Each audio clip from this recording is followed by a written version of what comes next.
troublemaker. I've been a late night player. I've been broke as a joke. I've been a money maker. I've been a record breaker, taking credit as an educator. I've been known to spit the flows and make it shaky, shaky thing. Popping, locking, stopping, let it hang. Watch us as we drop this hip hop, it's like it stings. We make the whole room drop and everybody sing. We want the funk. We gotta have that funk. We kick it old school. We think we're so cool. We take it back to the past. We gonna act a fool. Enough jumps, the middle finger make my. Hello. Welcome to Sports Buzz, the Fanatical View. I am your host, Scott D. Lewis, here live in studio, Comcast Cable, Channel 23, downtown Danbury, Connecticut, on this August 3rd. A little bit of another swelter out there as the heat and humidity has returned in this past week, mid-early-ish summer. You know, I do have a little bit of a problem with people always wanting to say summer's almost over, summer's almost over. We're not even halfway through summer yet, so let's calm down with that, and maybe Mike can calm down with the jumping in with the quick picture of my right-hand man, Mr. Bob Rod Jr. I haven't even said hello to him. I mean, Bob, how much do you pay this guy to get you FaceTime on the show before the show even starts? Hey, it's just what he does. Remember, he hasn't been here for a couple weeks. I know, he has not been here for a while. I was in the hot seat for a couple weeks. That's true, and you were doing a fine job. We are here live until 7 o'clock. 203-792-4101 is the number. And let's go ahead and officially say hello to the man, Bob Rod Jr. Hi, Mr. Scott. How are you? Doing pretty good, and there we see that nice shot. Bob out on location with the camera, and we got him behind the camera here, all mic'd up in his usual. Hadn't been so usual lately, but back in the hot seat so we can get to talk with Bob a little bit, ask him maybe how his J&M Collectibles is going. It's doing better. You know, we just need more people through the door. That's always the goal, to get some customers in. Yeah, hopefully the chamber will be there this weekend. They've been having delays. They had a little problems, I guess, after they had the fire down there, and a few people were on vacation. So and, hopefully, I forgot to mention it last week, but I guess August 11th there's a benefit concert down on the green in Bethel. So if anybody wants to get out and do something that it will be, I'm sure, pretty fun for a good cause. Right. If you're looking for ways to help out for the displaced people, for the building, the historic building in Bethel that suffered that bad fire a couple weeks ago, August 11th, which I believe is a Friday. Yeah, it's from like, I'm not sure, but I think the time is like from 7 to like 10. So it'll be a Friday night action down on the green in Bethel, and you can go down, and I'm sure there'll be ways for you to donate and help out the cause, and it'll also be a good time, so we'll mention that. And then hopefully the Chamber of Commerce gets down to do the official grand opening for your store there out in Stony Hill. Bob's show Spotlight on Tuesday nights at 9, Wednesdays at 12, but he is running the special, the Danbury Westerner Celebrity Breakfast that took place a couple months ago on Wednesday nights at 8. It's run, a couple times already? Or Twice, once? Twice, so he's got 2 more Wednesdays to go. It's an hour-long special, but you have other shows on your regular time slot too? Yeah, I got the Richfield, the first half of the Richfield Car Show. Oh, yeah, for, it was at Lonsbury House. It was a fundraiser for Harrison. He was a young boy that had some issues and stuff. Okay. So you can check out Bob's stuff. And I will say that Mike Toohey is back. The usual director has returned. Expose Cinema is his show. Friday nights at 9, Wednesdays at 1. We'll see if McFadden shows up at all during the show. He's always dealing with traffic. And of course, Connor's here with me as well. Well, Connor's in the green room hanging out watching TV. So I don't know. Well, we want to tell him he's here anyway. I don't know if we can call him the production assistant extraordinaire anymore. He seems to just hang out in the television watching area, not even watching our show, watching cartoons or something.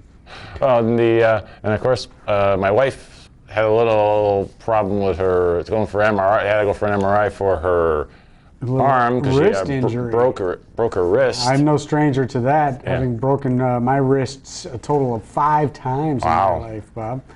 2 on the left, 3 on the right. I had a nice 4-year run from age 6 to 10. Cost me 1 park and rec baseball season. That really hurt. That's not good. Yeah, the other 3 did not happen during the baseball season at least, but yeah, that wasn't good. And then another time when I was 25. So I feel her pain. Yes, literally. especially when the MRI took a long time today. So. Yeah, well, I never had to do an MRI for it. It was the X-ray and get the old wrap it up type of thing. All right, so locally, we did want to mention the Danbury Titans, the FHL team in the area, has folded up their tents. We were very surprised. I was very surprised yesterday morning to get the text that they had folded in. I did not know what 2 seasons they completed in the FHL. Of course, the Danbury Whalers were the previous team there. And the first year they tried to do 2 teams, one in Danbury, one in Brewster, with the Bulldogs, which I think maybe that might have been a strain as well. Was he owning both of those teams? Both the teams, yep. He cited the cost of insurance as the biggest downfall. Yeah. They had a player injured and they had to pay out a claim on that. And just the overall cost of covering the players was a big cost. Between that and the bus trips and, I mean, you had to travel all the way up Midwest. Taking on 2 teams might not have been a wise decision, like you mentioned. So I'm not sure, if that was a great deal. It will be interesting. I mean, Danbury, we know the fan base is avid and always supports the teams, but it's been about 5 teams now since the Danbury Thrashers. They had a couple short stints, and the Danbury Whalers were there for a little while, winning a title, as a matter of fact. And now the Titans, but they fold. So we'll see what happens if somebody else can come in. We'll see who maybe can, maintain the team name. If somebody can just buy it up, maybe, and keep it going. But as of right now, there's no team. No, it's tough because Danbury's fan base is here. I mean, that, especially Section 102. That is is one of the highlight places to be. And they draw packed house usually. Get upwards close to what that place gets, 1,800 maybe, 2,000? Well, I remember one night there was like 2,400, 2,500 people there for the championship game. Right, yeah, max capacity. But during and a few games I hear the phone ringing. I bet I know who that is. Maybe Strange Man's calling in. Maybe he wants to talk about Titans. I know he wants to talk about the Westerners. Yes. Let's see. Hello, this is Sports Buzz. You are on the air. Hey, Scotty, what's going on? This is Strange Man. How you doing? Pretty good, Strange Man. How's it going? Hey, listen, I know we talked before the show, so the 2 topics I want to cover tonight is Danbury Westerners and the incredible game with the Boston Red Sox. First off, do you mind if I read the name of the players, the 6 players from the Danbury Westerners that got drafted this year? No, go ahead. Let's give it to us.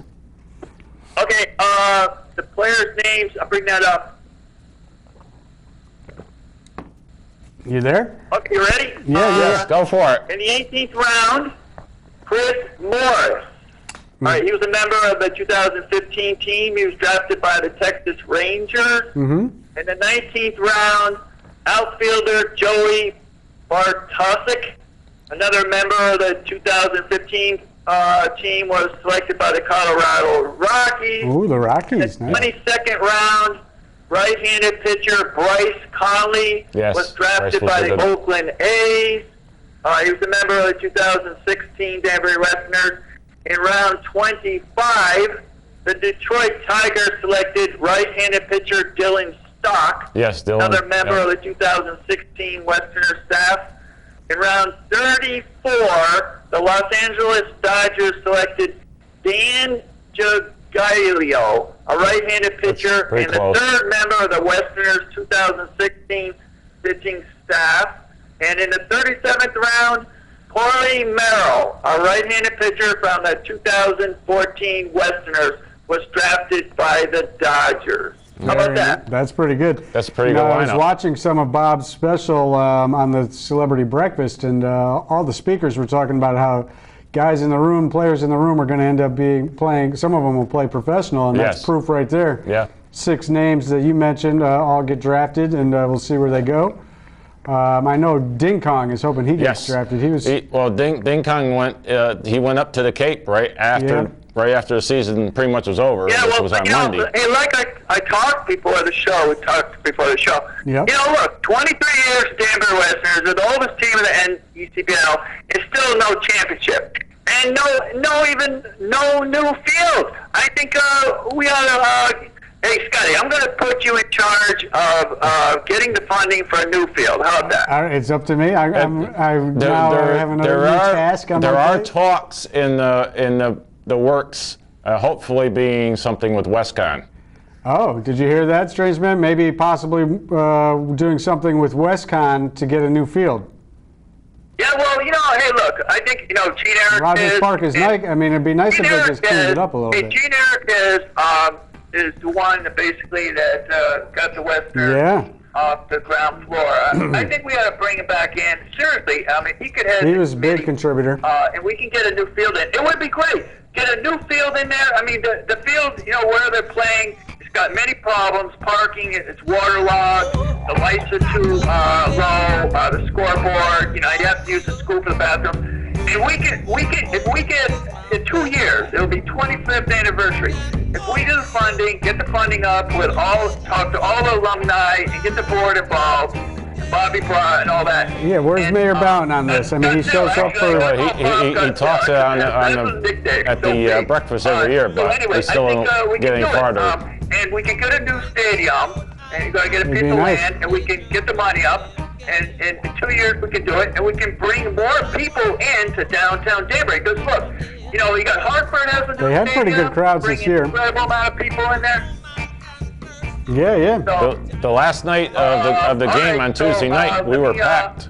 And I just think, like we talked about before, we need a rules change because every year what happens is the players either get drafted or like this year they went up to the All-Star game and they stayed in the Cape Cod League. Yeah, but that was the last game, Strange Man. We talked about this before the show. So a couple of the players who made the All-Star team went up there on Sunday and Monday. The final game of the year was on Tuesday. The team was already eliminated. So these kids stayed up there. That's not a big deal. That didn't cost them anything in the season. I don't think that's a big deal at all. What happened as far as getting problems. drafted, I mean, if they get drafted, they get drafted. And also at the beginning of the year, all the teams deal with if a player that they signed, college team makes the playoffs, they have to wait for that to end. I mean, it's just part of the deal. Because the College World Series takes a long time. If we get a letter you get a letter from each player saying that they're going to stay with the team that they choose and not take off. I don't know if you were talking about the injuries. Okay, you can't do anything about injuries. They lost like 6 pitchers right beginning part of the season. So competes with the NECBL, and it seems like every year either people get drafted or they take off at the end of the year. I'm not saying that's bad because it gives other players a chance.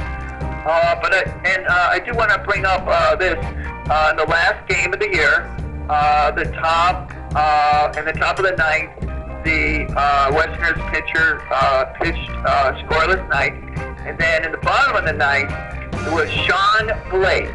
We hit a home run over the right field fence in his last time up for the Westerners. How about that?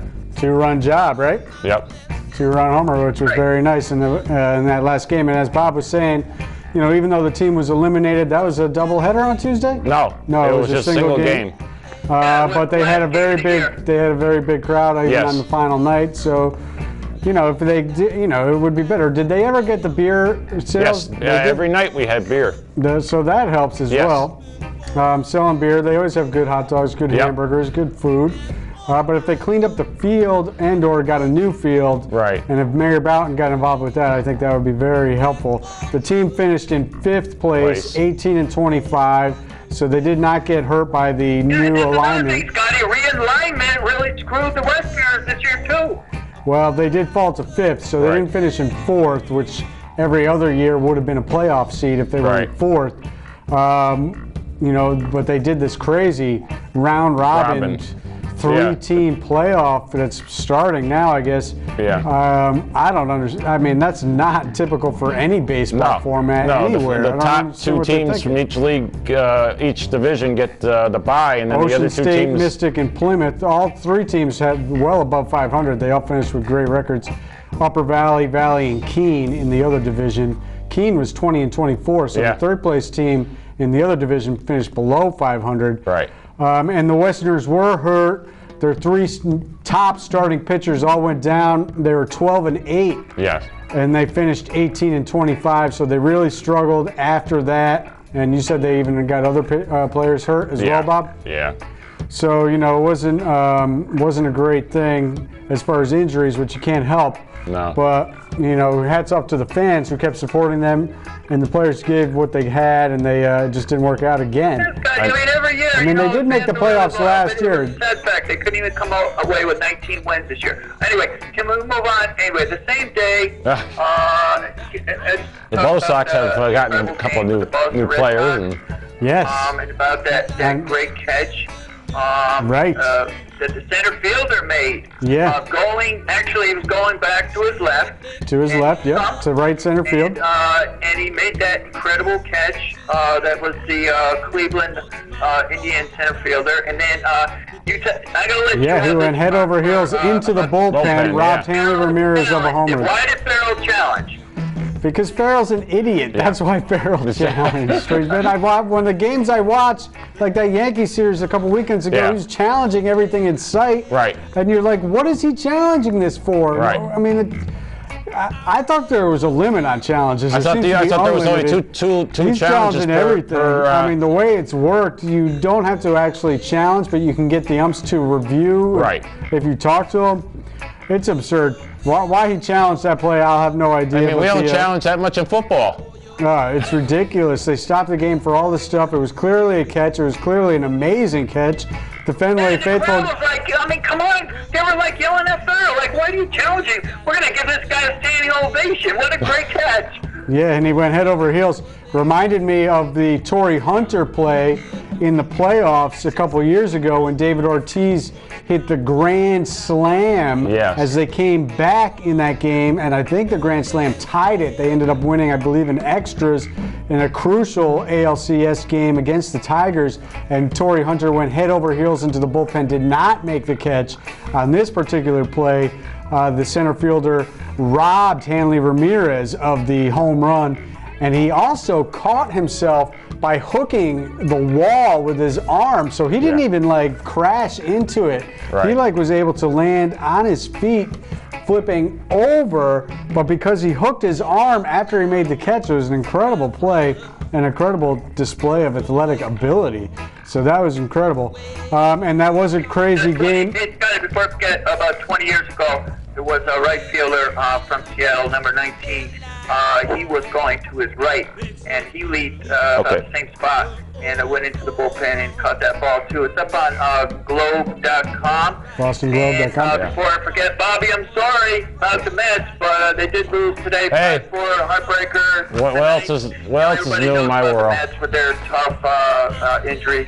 I was waiting for more of the fire sale. I look forward to next year. What do you think of this? Strange man, before we let you go, because we got to get on to what's happening here, but what do you think of this whole pennant race going on? Are you excited? Is it Yankees Red Sox again? Is it 1978 all over? Blood? It's been a little bit of a lull in the rivalry the last handful of years. They went 8 straight years from 99 to 2008, where one of them finished first and one of them finished second. Of course, there was World Series involved in that time as well. How are you feeling right now, Yankees Red Sox, with about 7 weeks to go? Yeah, look, I think it's going to come down to the wire. Obviously, it's going to be a battle for the division, and then you got the Rays, bringing up the rear. It's going to be. I think it's going to be right now. I'd say, hey, my birthday is. I won't say my birthday. Speaking of birthdays, hold on a second. Today is today's August 3rd. I do have to wish my sister a happy birthday, as a matter of fact. I think it's going to be one of the closest races in a long time in the American League East. What do you think? Well, it is. They're tied in the loss column right now. The Red Sox have played 2 more games than the Yankees. I still don't know when the Yankees are going to make up this game differential, which is crazy. So the Red Sox are now in first place at 59-49. Yankees 57-49, thanks to losing the last 2 to the Tigers. And the Red Sox getting that thrilling 12-10 win with the 3-run home run by the catcher, Christian Vasquez, in the walk-off fashion in that great game against Cleveland the other night. So I think it will probably go down to the wire. The Yankees made the big trade. Sonny Gray day in the Bronx. Yeah, that's as they say. Sonny Gray, who makes his debut tonight.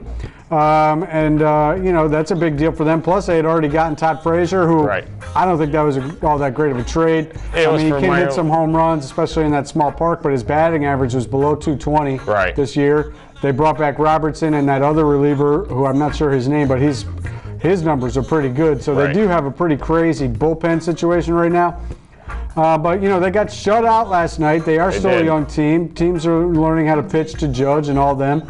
Gardner's the one who's going crazy. That bat must be corked.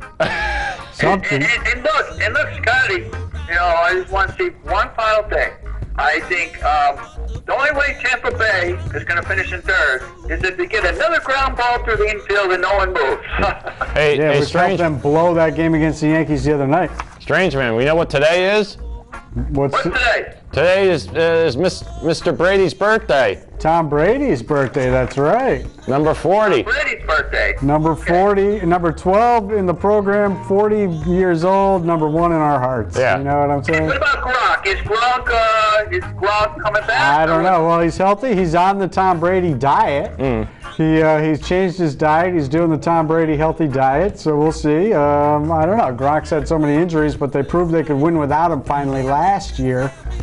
It'd be nice to have him. Yeah. I mean, they'll be all that much better. And Bobby, how young is Tom Brady? 40 years old. He's 40. Hey, he's still going. Let's keep our fingers crossed. Yeah. So is that his birthday today? Today. So he has the same birthday as my sister. Yeah. Look, let me say this. It's going to be a miracle if the Mets can finish in second. But obviously, you got to get Atlanta to lose. You got to get Washington to lose. Well, Miami's in front of them right now at 51 and 55. The Mets are 49 and 57. So Miami has actually leapfrogged them. The Braves have actually fallen behind to fourth.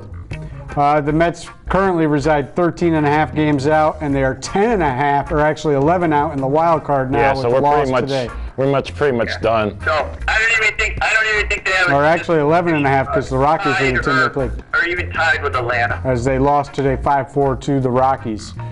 So the Mets not so good. All right, we're gonna get on to our thing here. Strange Man, thanks for checking in. It was a nice little conversation. It was strange. You want to do the rest of the show? Strange Man, you can just take over. Okay, listen. Everybody in Danbury, call the mayor's office. We need a new stadium for the Westerners. All right. I go with that. Take care, Strange Man. Strange Man had a lot to get off his chest. Yeah. How much time we got? You should have talked a little about the Bruins. Yeah, right? He's off the ledge, apparently, for that. So, yeah, pennant race, pennant fever, trades. The Yankees made their trades. The Red Sox made a sneaky trade before the deadline. Eduardo Nunez from the Giants, who's currently batting .500 since he came over. He's got 2 home runs, 9 RBIs. He's in the middle of everything. Combine him with the young kid, Rafael Devers, who, is the youngest kid, or first kid since age 20 since Tony Conigliera, to hit a home run last week when they called him up. And now he also joins the group with Tony C and Teddy Ballgame, being a 20-year-old, to have 4 hits in one game. Wow. He had a 4-hit game the other night. You want to guess how fast it was that Ted Williams did it in his career? How many games it took him to get 4 hits in one game? Well, if you include that he missed 4 years with the... No. How many games at the age of 20 to start his career? Right. How many games in the big leagues did it take for Ted Williams to get 4 hits in one game? I'll say 25. How about 1? His first game. Oh, first game? I think he got 5 hits in his first game. Ted Williams, the greatest hitter who ever lived. Those two guys really helping the offense. They take on the Chi Sox tonight. They start another 4-game series. These 4-game series are ridiculous. Right. I thought it was interesting and funny when the Yankees traded for Sonny Gray. If you remember back before the season started and the Red Sox got Chris Sale. Right.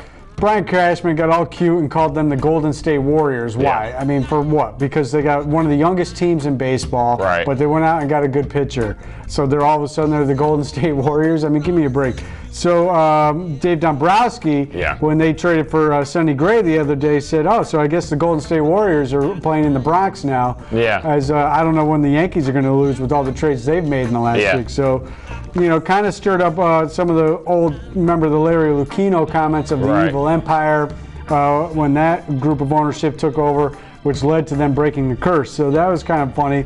But yeah, it's all back and forth. The Yankees, lost the last 2 days in a row. The Red Sox were rained out, so now they're tied in the loss column. The Red Sox 2 games up in the win column.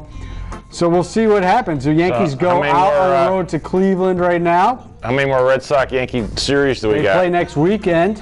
I think they got at least 2 more series. I know at least 2 more.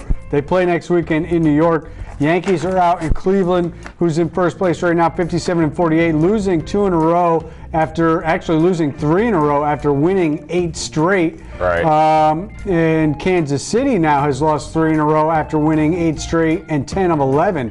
Actually, the Indians had won 9 straight. Wow. So they're 2.5 up on Kansas City. And Kansas City is the wild card leader. Tampa Bay is a half game behind them at 56 and 53. Houston remains the top team in the American League, but they're struggling with a lot of injuries, 4-6 in the last 10. Right. So we're keeping an eye on them. I believe their injuries set them up all to have those guys come back, but there's some serious injuries, so we'll have to see. They're 69 and 38. Seattle has quietly stayed in the mix at 55 and 54. 1.5 behind in the wild card. Texas 3 back in the wild card. The Twins 3.5 back. So that's the situation in the American League. The Red Sox have a strong home field schedule when they had a strong road schedule in the first half, but they're only 6-6 at home since the break. Well, not playing well. In the National League, the Nationals are. There's no way nobody's touching that. But they get Addison Reed from the Mets, and he promptly gives up a home run in his first outing. And Joe Kelly will return, so their bullpen situation will be much improved down the stretch. David Price goes on the DL. We don't know how long he's out, and he's got all that media hatred coming down on him. And Pedroia is on the DL, but they think it's only a short-term 10-day stint. Hopefully he comes back because he was their best player. Are we down to 30 seconds? You just gave me a 30-second. Wow, that's it. All right. So out west, Nationals in first place, Cubs in first place. How about this? The Cubs are going to give Steve Bartman a World Series ring and welcome him back to Wrigley Field. So that is all done. And the Dodgers, of course, way out. So we're live next week? We are live next week once again, and that'll be a few weeks in a row. And hopefully we get the full crew, and that'll be it. All right, we'll see you then. Take care. Thanks for tuning in. 'Cause if it don't work, me little darling, I'll leave you, girl, and I'll walk on.